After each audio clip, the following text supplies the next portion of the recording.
तथागत भगवान बुद्धांचा उपदेश उद्योगी व्यक्तीचे जीवन श्रेष्ठ होय. तथागत भगवान बुद्ध चेतवान विहारात विहारत असताना सर्पदास नावाच्या भिक्खूला उद्देशून ही गाथा म्हटलेली आहे की एका गृहस्थाने भगवान बुद्धांच्या धम्मोपदेश आकर्षित होऊन दीक्षा ग्रहण केली व भिक्षू झाला. मात्र भिक्षू जीवनात तो रममाण होऊ शकला नाही. वारंवार त्याला गृहस्थी जीवनाची ओढ सतावू लागली.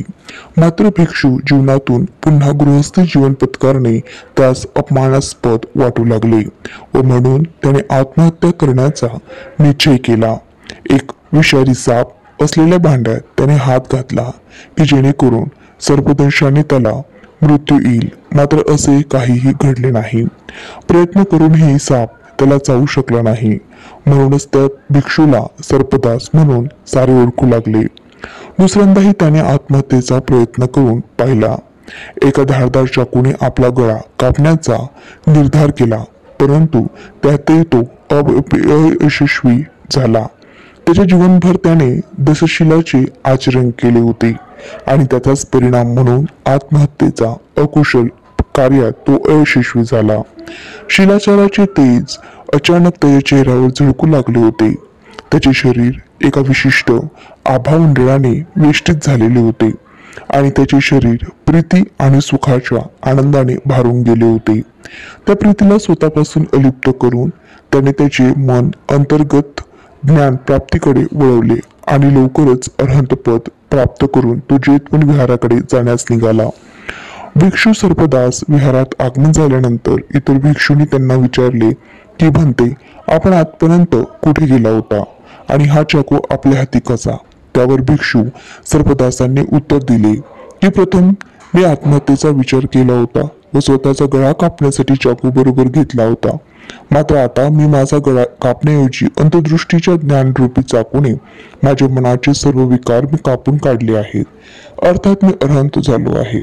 इतर भिक्षुगणांचा वावर विश्वासातच बसेना आणि सर्पदास भिक्षूंचे म्हणणे खरे होते की खोटे हे जाणून घेण्यासाठी ते बुद्धांकडे गेले व बुद्धांना विचारले, भगवान, भिक्षू सर्पदास सांगत आहे की तो अरहंत झालेला आहे. ही गोष्ट खरी आहे का? चाकूने स्वतःचा गळा कापण्यासाठी प्रयत्न करतच असताना तो अरहंता कसं झालं बरं? एवढ्या कमी वेळात कोणालाही अरहंतपद प्राप्त करणे शक्य आहे काय? यावर बुद्ध त्या भिक्षूंना म्हणाले, भिक्षूंनो, होय, हे शक्य आहे. जो कोणी दृढ निश्चयाने आणि उद्योगाने मनाचा समतोलपणा साधतो आणि अंतर्दृष्टीने मनाची शांती प्राप्त करतो, अशा व्यक्तीला अरहंतपद क्षणात प्राप्त करणे कठीण नाही. ज्यावेळी आळस आहे, क्रमिश आत्मघात, असे क्रमाक्रमाने म्हणण्यात काय अर्थ? जगायचंच असेल तर मशालीसारखे एकदम प्रज्वलित होऊन जगणे श्रेयस्कर. बऱ्याच काळ धूळ फेकत जगण्यापेक्षा एकदम पेटून विझणे श्रेष्ठ. इथे वीर्याची गरज आहे, हिमतीची गरज आहे, दूर आगीची खबर देत आहे. ती सुखाची आग, आनंदाची आग तुमच्या विद्यमान आहे, ती पेटवा, असा संदेश बुद्ध या गाथेत देतात. 100 वर्ष आळसी आणि अनुद्योगी राहून जगण्यापेक्षा, मूर्खासारखे जगण्यापेक्षा बुद्धांसारखे अरहंतासारखे क्षणभर जगणे श्रेष्ठ आहे. या एका क्षणाची प्रज्वलित चेतना, एका क्षणाचाही बोध साऱ्या जगाचे रहस्य उकलून सांगू शकतो.